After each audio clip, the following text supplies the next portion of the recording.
Hello and welcome to another new episode of Vishal classes. मैं Vishal sir आज लेकर आ गया हूँ आपके लिए एक नए लेसन का explanation. 11th standard OCM organisation of commerce and management subject का थर्ड चैप्टर मैं आज एक्सप्लेन करने वाला हूँ। जितना शॉर्ट सिंपल और इजी वे में होगा उतना इजी वे और शॉर्ट एंड सिंपल वे में मैं ट्राई करूँगा आपको एक्सप्लेन करने का, और आप इस चैप्टर को सीख भी जाओगे। तो बहुत सारे मैंने बहुत टाइम पहले फर्स्ट एंड सेकंड चैप्टर का वीडियो बनाकर चैनल पे डाला है। अगर आपने वो नहीं देखा है तो उन दोनों वीडियोस के लिंक मैं मेरे इस वीडियो के डिस्क्रिप्शन में दे दूंगा, तो पहले आप वो देख लो, उसके बाद आप ये वाला लेसन कंटिन्यू कर सकते हो। और मैं ट्राई करूँगा कि हर रोज़ एक लेसन का अपडेट मैं मेरे चैनल पे देता रहूँ। तो चलिए बिना टाइम वेस्ट किए शुरू करते हैं आज का third lesson, small scale industry and business. तो इस लेसन में हम लोग स्टडी करने वाले हैं स्मॉल स्केल इंडस्ट्री एक्चुअली में होता क्या है। तो नाम से ही पता चल रहा है, जब हमारा इंडस्ट्री स्मॉल स्केल का होगा मतलब यहाँ पे जो भी चीज़ प्रोड्यूस की जाएगी वो बहुत लिमिटेड कैपिटल को यूज़ करके प्रोड्यूस किया जाएगा, बहुत लिमिटेड मैन पावर की ज़रूरत होगी, और जो भी प्रोडक्शन होगा वो बहुत ही कम छोटे लेवल पे माइक्रो लेवल पे होगा। तो जो छोटे मोटे बिजनेसेस होते हैं, अगर मैं आपको प्रॉपर एग्जांपल दूँ तो जो छोटे मोटे पापड़ बनाने वाली फैक्ट्रीज़ होती है, जो छोटे मोटे चूड़ा बनाते हैं, चूड़ा बाद में वेफर्स बनाने वाली अलग अलग कंपनी होती है, चिप्स की कंपनी होती है, जो छोटे लेवल पे बिजनेस करते हैं। बहुत सारे ऐसे इंडस्ट्रीज़ होते हैं जो एग्रीकल्चरल प्रोडक्ट्स को पैक करके छोटे छोटे पैकेट्स में बेचते हैं। फॉर एग्जांपल काजू, बादाम, किशमिश स्मॉल स्मॉल पैकेट्स में आपने देखा होगा बिकते हैं। नूडल्स के पैकेट्स बनते हैं स्मॉल स्मॉल, पापड़ के पैकेट्स आपने देखे होंगे, कुछ जो कुरमुरे आते हैं उनके पैकेट आपने देखे होंगे। तो ये एक बहुत अच्छा एग्जांपल है स्मॉल स्केल इंडस्ट्री का। अगर बड़े लेवल पे बात करूँ मैं, बिग इंडस्ट्रीज, तो वो बहुत बड़े लेवल पे उनका प्रोडक्शन होता है और उनका इन्वेस्टमेंट बहुत ज़्यादा होता है। उनके पैकिंग अलग टाइप के दिखेंगे आपको, बहुत अट्रैक्टिव पैकिंग होता है, उन लोग मार्केटिंग में बहुत ज़्यादा खर्चा करते हैं। लेकिन स्मॉल स्केल इंडस्ट्री मार्केटिंग पे ज़्यादा खर्चा नहीं कर पाती है। इन इंडस्ट्री का ऐड कभी आपने टीवी पे देखा ही नहीं होगा। आप दुकान में जाते हो और वो जो दुकान वाला होता है वही आपको प्रोडक्ट रेकमेंड करता है, आपको टीवी से कहीं से इसके बारे में मालूम नहीं पड़ता। आप दुकान जाते हो उसके बाद ही मालूम पड़ता है कि ऐसा कोई प्रोडक्ट है। हॉकर्स बेचते हैं इसको, या फिर ये रास्ते पे स्ट्रीट्स में मिलने लगता है। कोई नॉर्मल जो आपके घर के आसपास जनरल स्टोर है, यहाँ पे इनके प्रोडक्ट्स आपको दिखेंगे। ये सिर्फ प्रोडक्ट ही नहीं, ये सर्विस भी बनाते हैं, ये सर्विस भी प्रोड्यूस करते हैं। तो ऐसा कोई बिजनेस यूनिट जो बहुत ही कम लेवल पे चीज़ों को प्रोड्यूस करता है और सर्विस प्रोड्यूस करता है, उसको हम स्मॉल स्केल इंडस्ट्री बोलते हैं। और इंडिया में बहुत सारे स्मॉल स्केल इंडस्ट्री है। आफ्टर इंडिपेंडेंस बहुत सारे स्मॉल स्केल इंडस्ट्रीज धीरे धीरे ग्रो किए हैं। तो पूरा चैप्टर उसी पे बेस्ड होगा। Let's first see the meaning. So meaning में हमें बताया जा रहा है, traditionally the industry in India are organised in small scale and produced goods with the help of machine, labour and power are considered as small scale industry. थोड़ा सा machine power, थोड़ा सा लेबर और थोड़ा सा जो भी कुछ उनको कैपिटल रिक्वायरमेंट रहता है, इसको यूज़ करके छोटे लेवल पे कुछ चीज़ें प्रोड्यूस करते हैं, उसको हम लोग स्मॉल स्केल इंडस्ट्रीज बोलते हैं। उसके बाद हमें बताया जा रहा है, इनके पास जो एम्प्लॉयज़ होते हैं वो 50 से लेके 60-70 मतलब 100 के अंदर ही इनके कंपनीज में एम्प्लॉय होते हैं। 100 से ज़्यादा एम्प्लॉय इनके कंपनी में नहीं होते, इसलिए इसको स्मॉल स्केल इंडस्ट्री कहा जाता है। तो स्मॉल स्केल इंडस्ट्री में दो मेन सेक्टर निकल के आता है। एक होता है मैन्युफैक्चरिंग सेंटर और दूसरा है मैन्युफैक्चरिंग सेक्टर और दूसरा है सर्विस सेक्टर। तो बिजनेस को दो सेक्टर में क्लासिफाई किया गया है, manufacturing sector, service sector. Manufacturing sector मतलब ये एक ऐसा बिजनेस होता है जिसमें चीज़ें प्रोड्यूस की जाती है, गुड्स को प्रोड्यूस किया जाता है। ये टैंजिबल गुड्स होते हैं जिनको आप देख सकते हो, छू सकते हो, फील कर सकते हो, ऐसे गुड्स प्रोड्यूस किए जाते हैं और मार्केट में सेल किए जाते हैं। और इसका दूसरा सेक्टर है सर्विस सेक्टर, जिसमें कोई भी टैंजिबल गुड नहीं होता बल्कि इनटैंजिबल चीज़ें होती है जिसको आप सिर्फ फील कर सकते हो। मतलब आप डॉक्टर के पास गए तो आपने सर्विस लिया, आपने कोई प्रोडक्ट परचेस नहीं किया, आपने सर्विस लिया। तो स्मॉल सेक्टर में दो सेक्टर में स्मॉल बिजनेस डिवाइड है, मैन्युफैक्चरिंग और सर्विस। अब गवर्नमेंट की तरफ से एक ऑर्गेनाइजेशन है MSMED, उन्होंने क्लासीफाई किया है माइक्रो, स्मॉल और मीडियम में मैन्युफैक्चरिंग सेक्टर और सर्विस सेक्टर को। अब पहले हम मैन्युफैक्चरिंग सेक्टर देखेंगे। माइक्रो कैटेगरी में कौन आता है? जिनका इन्वेस्टमेंट 25 लाख से ज़्यादा नहीं होता, उनको हम लोग माइक्रो बोलते हैं। स्मॉल कब बोलेंगे? जब 25 लाख से ज़्यादा होगा लेकिन 5 करोड़ से कम होगा, तब हम उसको स्मॉल मैन्युफैक्चरिंग सेक्टर बोलेंगे। मीडियम कब होगा? जब 5 करोड़ से ज़्यादा होगा लेकिन 10 करोड़ के अंदर ही होगा, तो उसको हम मीडियम मैन्युफैक्चरिंग सेंटर बोलेंगे। तो बहुत इजीली आप रिमेंबर कर सकते हो, माइक्रो मतलब 25 लाख, स्मॉल मतलब 25 लाख टू 5 करोड़ और मीडियम मतलब 5 करोड़ टू 10 करोड़। और अगर यहाँ पे मैं सर्विस की बात करूँ तो सर्विस में 10 लाख से ज़्यादा माइक्रो नहीं जाता, इन्वेस्टमेंट जो है वो 10 लाख के अंदर ही रहता है। और अगर स्मॉल की बात करें तो 10 लाख से ज़्यादा लेकिन 2 करोड़ से कम, और मीडियम की बात करें तो 2 करोड़ से ज़्यादा लेकिन 5 करोड़ से कम जब इन्वेस्टमेंट होता है तो वो मीडियम सर्विस सेक्टर कहा जाता है। उसके बाद इसके बारे में डेफिनेशन दिया गया है। तो एक सिंपल डेफिनेशन के तहत हमें ये कहा गया है, इसका गाइडलाइंस ये है कि अगर आपको कैटेगराइज करना है, आपको कैसे मालूम पड़ेगा कि ये स्मॉल स्केल इंडस्ट्री है? आपको ऐसे मालूम पड़ेगा कि आप जो भी बिजनेस रन कर रहे हो उस बिजनेस का जो भी इन्वेस्टमेंट फिक्स्ड असेट में है, जैसे प्लांट, मशीनरी, फर्नीचर, इक्विपमेंट, ये सब इन्वेस्टमेंट 1 करोड़ के अंदर का होना चाहिए। अगर 1 करोड़ के अंदर के ये सारे इन्वेस्टमेंट, आपने जो भी पैसा, कैपिटल जो है आपका वो 1 करोड़ के अंदर है फिक्स्ड असेट्स में, तो आपका जो बिजनेस है उसको कैटेगराइज कर दिया जाएगा स्मॉल स्केल इंडस्ट्री में।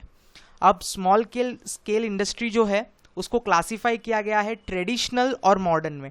ट्रेडिशनल मतलब पुराने इंडस्ट्रीज कैसे थे, मॉडर्न मतलब नए इंडस्ट्रीज।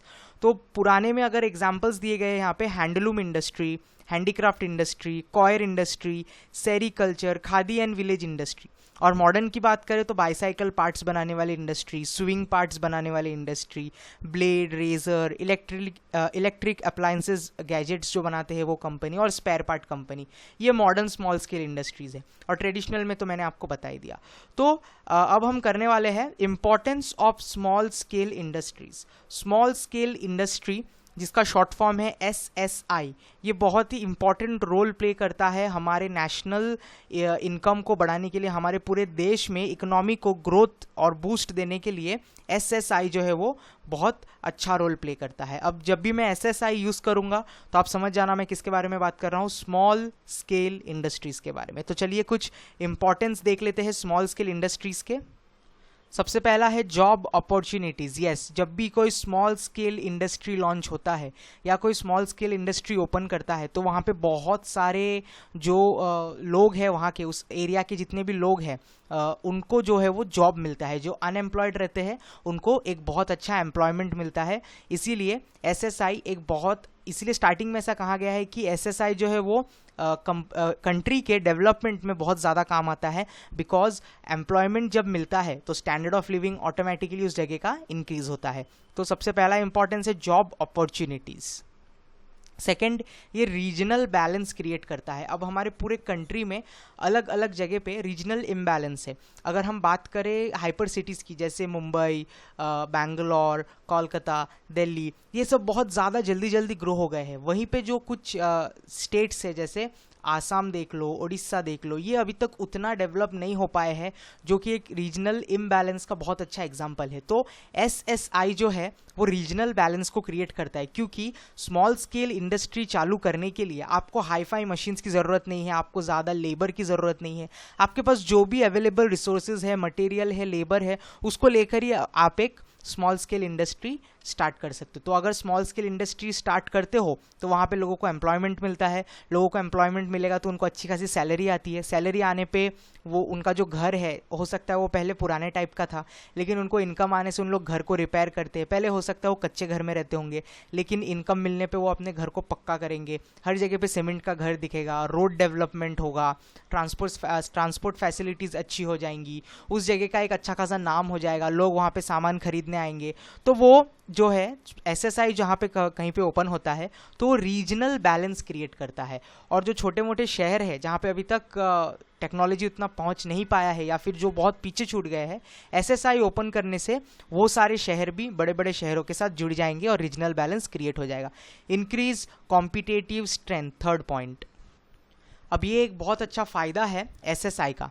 अब एसएसआई में हम जो भी सामान प्रोड्यूस करते हैं, गुड्स प्रोड्यूस करते हैं, उनका प्राइस हमेशा लो होता है। क्यों लो होता है? क्योंकि उसको बनाने के पीछे बहुत कम लेबर की ज़रूरत पड़ती है, उसके जो मशीन्स होते हैं वो बहुत कम रेट में हम रन कर सकते हैं, जो रॉ मटेरियल हमें रिक्वायर्ड रहता है वो ईजिली अवेलेबल रहता है, जिसकी वजह से जो प्रोडक्ट रहता है उसका प्राइस बहुत ही कम होता है। और आपको मालूम है जिस प्रोडक्ट का प्राइस कम होता है कस्टमर उसको ज़्यादा बाय करते हैं। तो इसीलिए एसएसआई को जो है वो एक कंपटीशन का बहुत अच्छा स्ट्रेंथ होता है। वो बड़ी बड़ी कंपनीज के साथ कंपटीशन में आ सकते हैं, क्योंकि बड़े बड़े कंपनीज जब अपना प्रोडक्ट बनाते हो तो उसका प्राइस बहुत ज़्यादा होता है।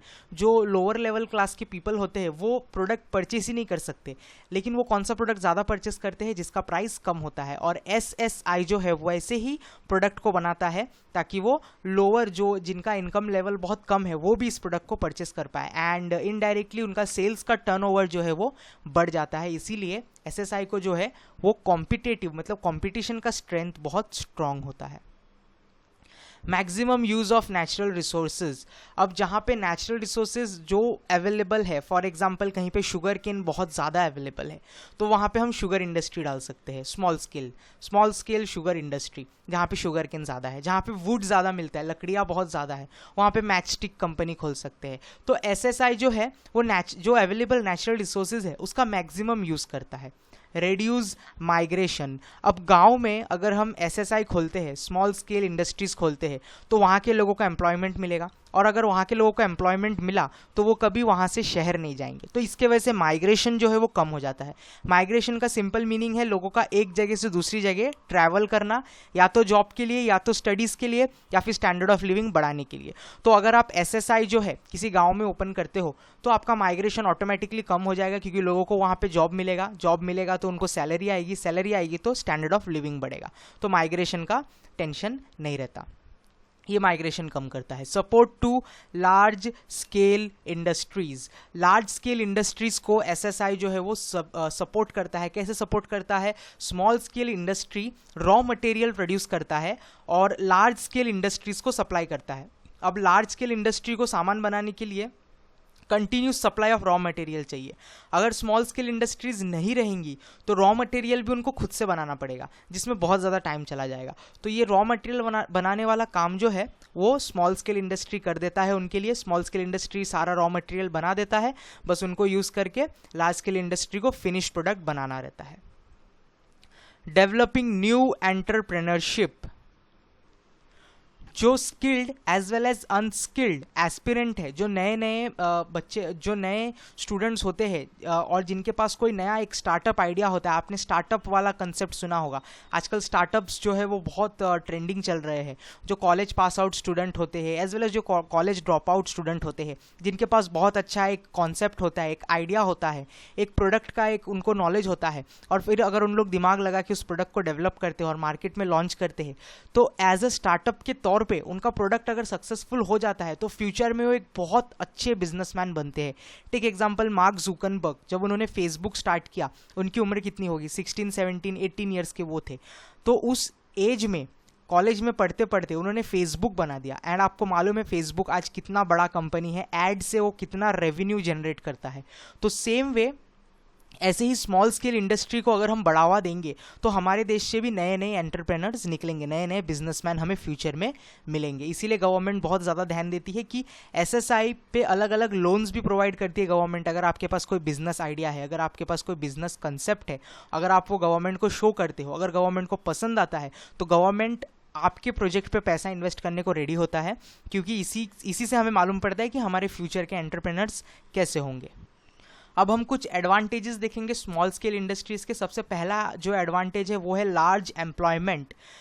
ये बहुत ज़्यादा एम्प्लॉयमेंट जनरेट करता है। अगर आप एक जगह पे एसएसआई खोलते हो, वहाँ पे 50-60 जन को भी जॉब देते हो, तो उसके वजह से वहाँ का स्टैंडर्ड ऑफ लिविंग बढ़ता है। फिर आप एक ब्रांच खोलते हो दूसरी जगह पे, वहाँ पे 50-60 जन को आप देते हो, तो ये मास लेवल पे, बहुत बड़े लेवल पे एम्प्लॉयमेंट जनरेट करता है। लेस कैपिटल रिक्वायरमेंट, एसएसआई को रन करने के लिए बहुत ही कम कैपिटल का रिक्वायरमेंट होता है, बहुत ही कम पैसे में आप स्मॉल स्केल इंडस्ट्री स्टार्ट कर सकते हो।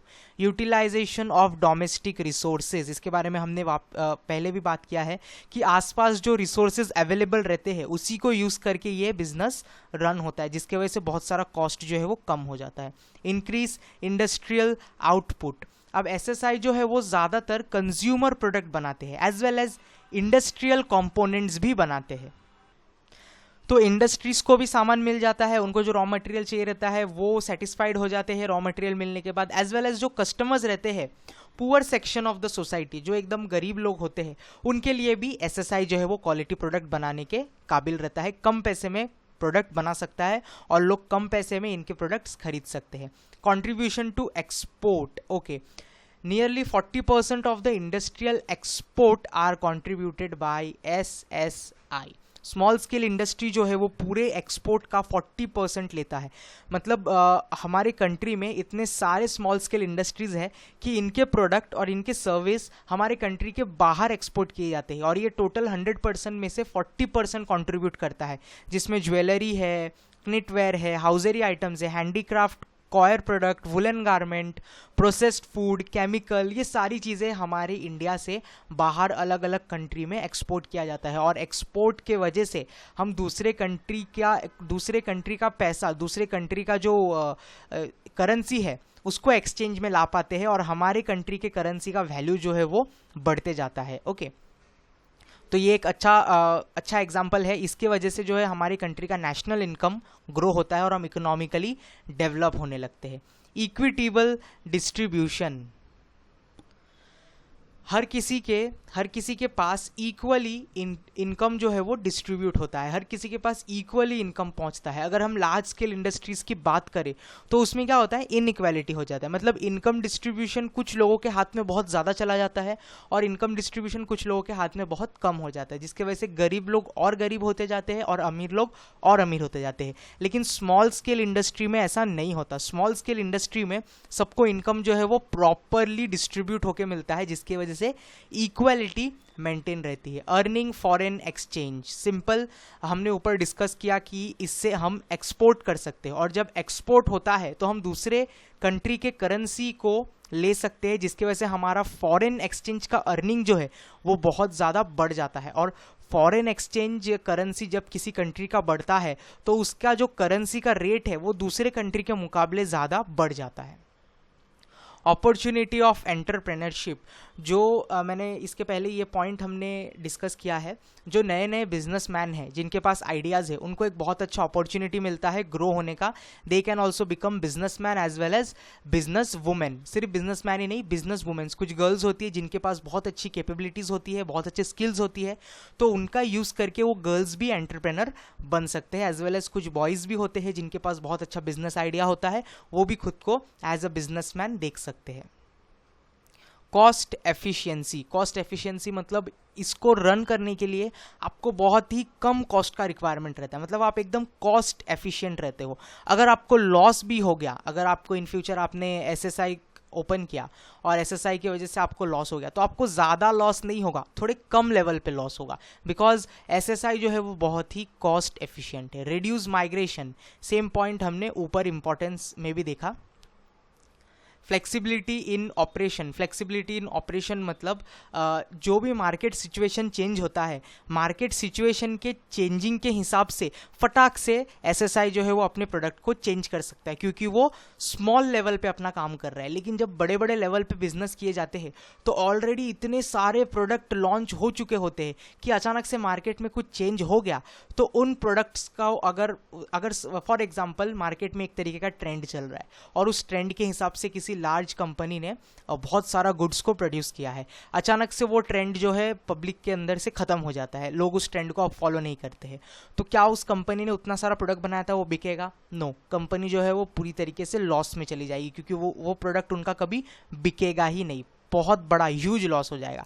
लेकिन वहीं पे अगर हम बात करें एसएसआई की, तो इनका ऑपरेशन जो वो एकदम फ्लेक्सिबल होता है, क्योंकि ये जो सामान प्रोड्यूस करते हैं इनका सामान स्टॉक में बहुत कम रहता है, तो अगर ट्रेंड चेंज भी हो गया तो स्टॉक में कम प्रोडक्ट होने के वजह से इनको कम लॉस झेलना पड़ेगा। Next we are going to do challenges before small scale industries। अब कुछ challenges है जो small scale industries को face करना पड़ता है, जिसके वजह से small scale industries ज़्यादा अच्छी तरीके से efficient way में run नहीं कर पाती है। सबसे पहला problem जो उन्हें face करना पड़ता है वो ये है old method of production। अब आपको मालूम है इसमें बहुत कम पैसा लगता है, तो जिस चीज़ में कम पैसा लगता है उसका जो प्रोडक्शन यूनिट होता है, प्रोडक्शन लाइन होता है, उसमें जो मशीन्स यूज़ किए रहते हैं वो बहुत ही आउटडेटेड होते हैं, टाइम कंज्यूमिंग होते हैं। इसीलिए ओल्ड मेथड ऑफ प्रोडक्शन के वजह से स्मॉल स्केल इंडस्ट्रीज जो है वो पीछे रह जाते हैं, ग्रो नहीं कर पाते। इन एडवोकेट फाइनेंस, अब जो businessman small scale industry run करता है उसके बाद बहुत ही लिमिटेड फाइनेंस होता है, इसीलिए वो ज़्यादा कहीं पे इन्वेस्ट नहीं कर पाता, और जब इन्वेस्ट नहीं कर पाता तो उसके बिजनेस में ना ही कुछ मॉडर्नाइजेशन होता है, ना ही वो रिसर्च एंड डेवलपमेंट में पैसा खर्च कर पाता है, जिसकी वजह से उसका प्रोडक्ट जो है वो धीरे धीरे मार्केट से आउटडेट होने लगता है। प्रॉब्लम ऑफ रॉ मटेरियल, सबसे बड़ा प्रॉब्लम ये है कि कभी कभी स्मॉल स्केल इंडस्ट्रीज को रॉ मटेरियल नहीं मिलता, और अगर रॉ मटेरियल मिलता भी है तो बहुत ज़्यादा प्राइस रॉ मटेरियल के लिए पे करना पड़ता है। जैसे हमने ऊपर देखा कि नेचुरल रिसोर्सेज जो भी अवेलेबल है उसको यूज़ करके अगर हम स्मॉल स्केल इंडस्ट्री रन करते हैं, जहाँ पे चाय का बागान मतलब चाय के बगीचे होते हैं, जहाँ पे चाय का जो टी प्लांट जो है वो उगता है, वहाँ पे अगर हम चाय की फैक्ट्री डालेंगे, चाय पत्ती बनाने की फैक्ट्री, तो हमें ईजिली हम उसे रन कर सकते।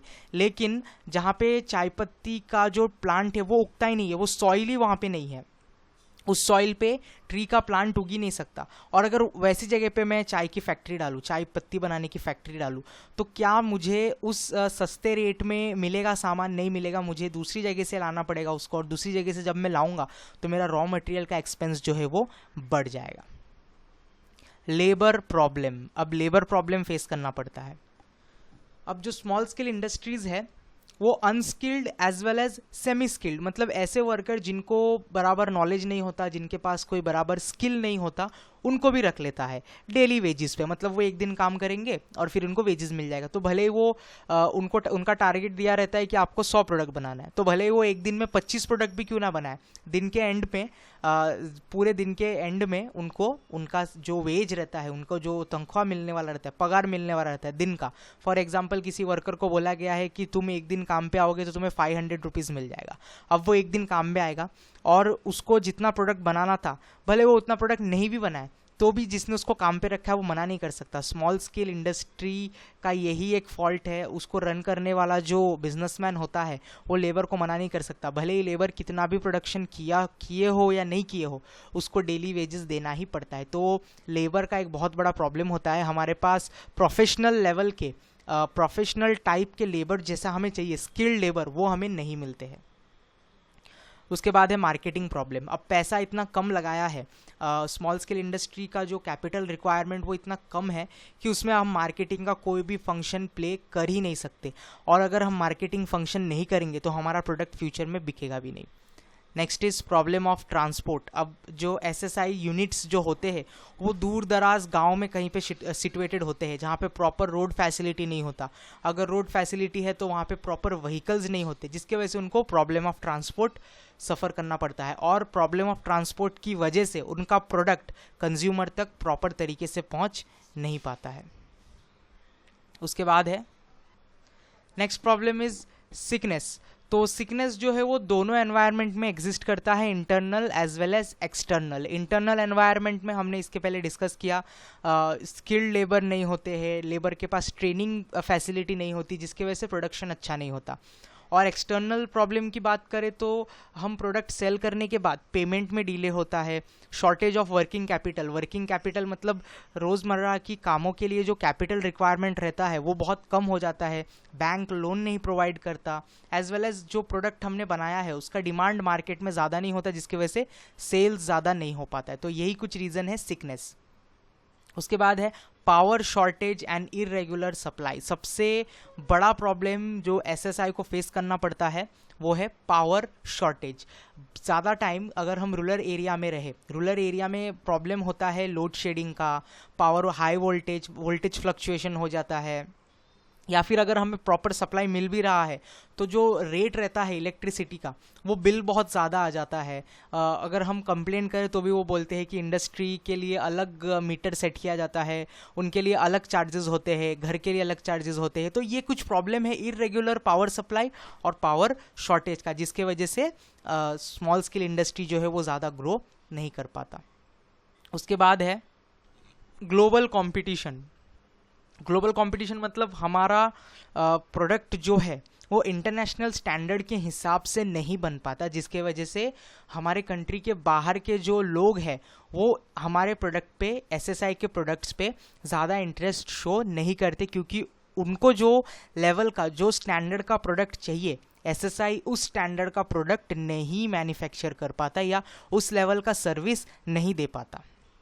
तो इन्हीं कुछ रीज़न की वजह से लिबरलाइजेशन, प्राइवेटाइजेशन और ग्लोबलाइजेशन एसएसआई पे अप्लाई नहीं होता, जिसके वजह से एसएसआई यूनिट्स जो है वो ज़्यादा ग्रो नहीं कर पाती। तो ये कुछ चैलेंजेस है जिसकी वजह से एसएसआई ग्रो नहीं कर पाता। तो ये मैंने पार्ट 1 रखा है चैप्टर का, जो अभी मैं ख़त्म करने वाला हूँ।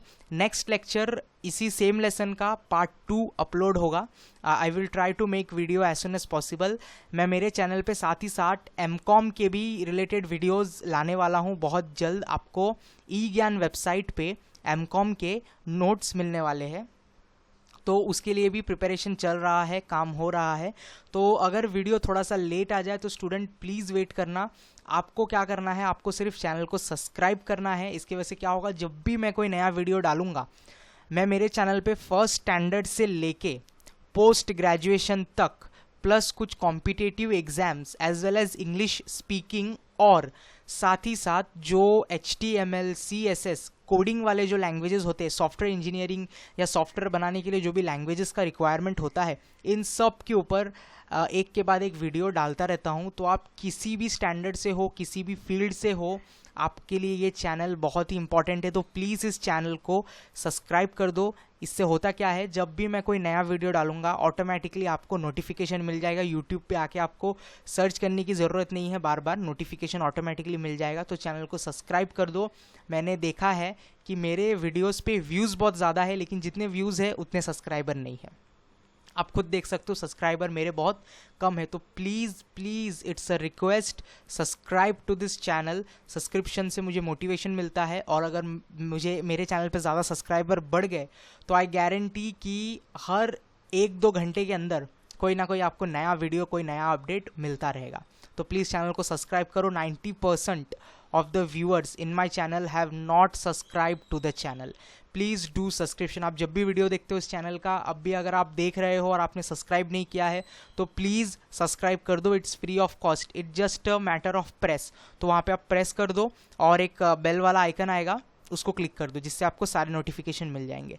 और वीडियो में कुछ पसंद आया तो प्लीज़ लाइक करो। If there is any doubt, you want personal classes, if you want personal tuition, मेरा खुद का क्लासेस भी है जो कि मैं नालासोपारा में रन करता हूँ, विशाल क्लासेस। उसके बारे में अगर आपको कोई अपडेट चाहिए, नालासोपारा में जितने भी स्टूडेंट रहते हैं अचोले साइड, ओके, एवरशाइन के साइड जो भी स्टूडेंट रहते हैं नियर टू एंकर पार्क, अगर आप यहीं कहीं पर रहते हो so you can come to this classes. आप गूगल पे सर्च करोगे विशाल क्लासेस नालासोपारा, जो पहला सर्च टर्म आएगा वो हमारे क्लासेस का ही है। तो वहाँ पे आप देख सकते हो बहुत सारे पिक्चर्स और क्लासेस के बारे में इंफॉर्मेशन दिया गया है। वहाँ पे ऐसा आपको नंबर भी मिलेगा, एज वेल एज मैं वीडियो के नीचे भी मेरा नंबर दे दूंगा। और ई ज्ञान वेबसाइट जो है वो भी चल रहा है, जहाँ पे एमकॉम के बहुत सारे नोट्स एंड एवरीथिंग अपलोड हो रहे हैं, जिसका डिस्क्रिप्शन इस वीडियो के नीचे है। तो वो भी आप क्लिक करके देख सकते हो। बहुत जल्द ई ज्ञान पे फर्स्ट स्टैंडर्ड से लेके TY BCom और ग्रेजुएशन तक के सारे नोट्स अवेलेबल हो जाएंगे। तो तब तक के लिए बस इतना ही है। कुछ भी डाउट है तो कमेंट करो, चैनल को सब्सक्राइब करो, लाइक करो। That's it for today. मिलते हैं अगले एपिसोड में।